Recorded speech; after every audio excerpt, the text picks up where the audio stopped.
സംസ്ഥാനത്തെ ലഹരി വ്യാപനത്തിൽ ഡിജിപിയോട് governor report തേടി നിലവിലെ സാഹചര്യവും ആക്ഷൻ പ്ലാനും വിശദീകരിക്കാനും ഗവർണർ നിർദ്ദേശിച്ചു. ക്യാമ്പസുകളിലെ ലഹരി ഉപയോഗം തടയാൻ ഗവർണർ വിളിച്ച വിസിമാരുടെ യോഗവും ഇന്ന് നടക്കും. വിവരങ്ങളുമായി വിനയ രാജി ചേരുന്നുണ്ട്. വിനയ, ലഹരി വ്യാപനത്തിൽ ലഹരി ഉപയോഗത്തിൽ ഗവർണറുടെ ഇടപെടൽ കൂടി ഉണ്ടാകുന്നു. ലഹരി വ്യാപനത്തിൽ ഡിജിപിയോട് ഗവർണർ റിപ്പോർട്ട് തേടിയിരിക്കുന്നു. കൂടുതൽ വിവരങ്ങൾ എങ്ങനെയാണ്? അതിന് സംസ്ഥാനത്തെ ലഹരി വ്യാപനത്തിൽ ഇപ്പോൾ ഗവർണർ ഇടപെട്ടിരിക്കുകയാണ്. ഡിജിപിയോടാണ് റിപ്പോർട്ട് തേടിയിരിക്കുന്നത്. സംസ്ഥാനത്തെ ലഹരി വ്യാപനവുമായി കാര്യങ്ങൾ വിശദീകരിക്കാനാണ് നിർദ്ദേശം നൽകിയിരിക്കുന്നത്. കൂടാതെ തന്നെ ആക്ഷൻ പ്ലാൻ വിശദീകരിക്കാനും നിർദ്ദേശം നൽകിയിട്ടുണ്ട്. സംസ്ഥാനത്ത് ഈയിടെയായി തന്നെ ഈ ലഹരി വ്യാപനം കൂടുന്ന ഒരു സാഹചര്യമാണുള്ളത്. അതുകൊണ്ട് തന്നെ എങ്ങനെയാണ് ഈ ലഹരി വ്യാപനം കൂടുന്നത്, സംസ്ഥാനത്തുടനീളമായി ഇതിനുവേണ്ടി എന്തെല്ലാം നടപടികളാണ് സ്വീകരിച്ചിരിക്കുന്നത് എന്നത് വിശദീകരിക്കാനാണ് നിർദ്ദേശം നൽകിയിരിക്കുന്നത്.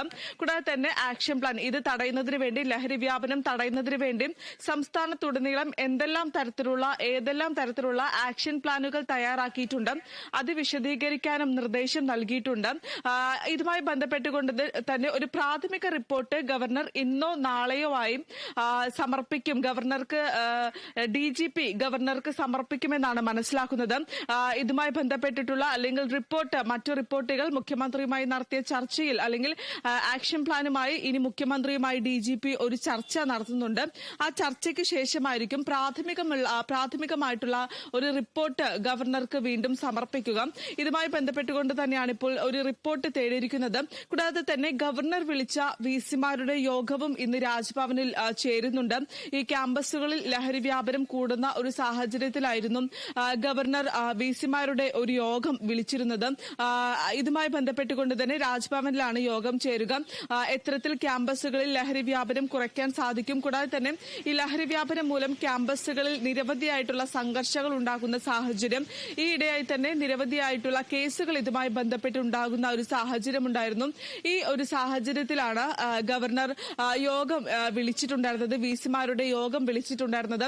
ഇനി ഈ യോഗത്തിലായിരിക്കും പ്രധാനമായും ഏതെല്ലാം തരത്തിലാണ് ക്യാമ്പസുകളിൽ ലഹരി ഉപയോഗം കൂടുന്നത്, അത് എങ്ങനെ തടയാൻ സാധിക്കും എന്നതുമായി ബന്ധപ്പെട്ടുകൊണ്ട് തന്നെ ഒരു ചർച്ച നടത്തും. വിസിമാരുടെ അഭിപ്രായങ്ങൾ കൂടി തേടും. ഈ വിസിമാരുടെ അഭിപ്രായങ്ങൾ കൂടി പരിഗണിച്ചായിരിക്കും മറ്റു നടപടിക്രമങ്ങളെല്ലാം തന്നെ ആരംഭിക്കുക. എന്തായാലും അത് ഉച്ചയ്ക്ക് 2:30 ആയിരിക്കും രാജ്ഭവനിൽ യോഗം ചേരുക എന്നാണ് മനസ്സിലാക്കുന്നത്.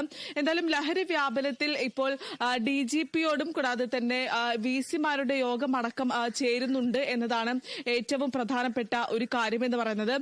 സംസ്ഥാനത്തുടനീളമായി ലഹരി വ്യാപനം കൂടുന്ന ഒരു സാഹചര്യമുണ്ട്. യുവത്വത്തെയാണ് അത് ഏറ്റവും കൂടുതൽ ബാധിക്കുന്നത്. കൂടാതെ തന്നെ ക്യാമ്പസുകളിലും സ്കൂളുകളിലുമായി ഈ ലഹരി വ്യാപനം കൂടുന്ന ഒരു സാഹചര്യമുണ്ട്. അതുമായി ബന്ധപ്പെട്ടുകൊണ്ട് തന്നെ നിരവധിയായിട്ടുള്ള കേസുകൾ റിപ്പോർട്ട് ചെയ്ത ഒരു സാഹചര്യത്തിലാണ് ഇപ്പോൾ ഗവർണർ തന്നെ നേരിട്ട് ഇടപെടൽ നടത്തിയിരിക്കുന്നത്. നമുക്കറിയാം, മുൻ ഗവർണറായിട്ടുണ്ടായിരുന്ന ആരിഫ് മുഹമ്മദ് ഖാൻ ഈ സർക്കാരുമായി ബന്ധപ്പെട്ടുകൊണ്ടാണ്, അല്ലെങ്കിൽ സർക്കാരും ഗവർണറുമായി ബന്ധപ്പെട്ടുള്ള പ്രശ്നങ്ങൾക്കാണ് യോഗം വിളിച്ചതെങ്കിൽ നിലവിലുള്ള അർലേക്കർ ലഹരി വ്യാപനത്തിനെതിരെയാണ് ഒരു യോഗം വിളിച്ചിരിക്കുന്നത്. ഈ അർലേക്കർ വന്ന അധിക ദിവസമായിട്ടില്ല. അതുകൊണ്ട് തന്നെ ഈ ആദ്യത്തെ യോഗം അല്ലെങ്കിൽ പ്രധാനപ്പെട്ട ഒരു യോഗം തന്നെയാണ് ഗവർണർ വിളിച്ചിരിക്കുന്നത് എന്നതും ഏറ്റവും പ്രധാനപ്പെട്ട ഒരു കാര്യം തന്നെയാണ്. എന്തായാലും ഇപ്പോൾ ഈ ലഹരി വ്യാപനത്തിൽ ഗവർണറുടെ കൂടെ ഇടപെടൽ ഉണ്ടായിരിക്കുകയാണ്.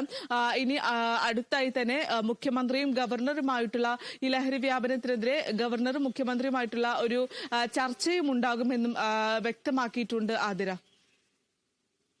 ശരി. സംസ്ഥാനത്തെ ലഹരി വ്യാപനത്തിൽ ഡിജിപിയോട് ഗവർണർ റിപ്പോർട്ട് തേടിയിരിക്കുന്നു. നിലവിലെ സാഹചര്യവും ആക്ഷൻ പ്ലാനും വിശദീകരിക്കാനും ഗവർണർ നിർദ്ദേശിച്ചിട്ടുണ്ട്. വിനയ, തുടരുക. മറ്റൊരു വാർത്തയുടെ വിവരങ്ങൾ കൂടി അറിയാനുണ്ട്. നിയമസഭാ സമ്മേളനം ഇന്ന് പുനരാരംഭിക്കും. ബജറ്റിനുമേലുള്ള ധനാഭ്യർത്ഥന ചർച്ചയും വോട്ടെടുപ്പും ഇന്ന്. പെൻഷൻ കുടിശ്ശിക സഭയിൽ ഉന്നയിക്കാൻ പ്രതിപക്ഷം. അടിയന്തര പ്രമേയത്തിന് നോട്ടീസ് നൽകാൻ നീക്കം. സർക്കാരിന്റെ മുൻഗണന മാറുന്നുവെന്നും വിമർശനം.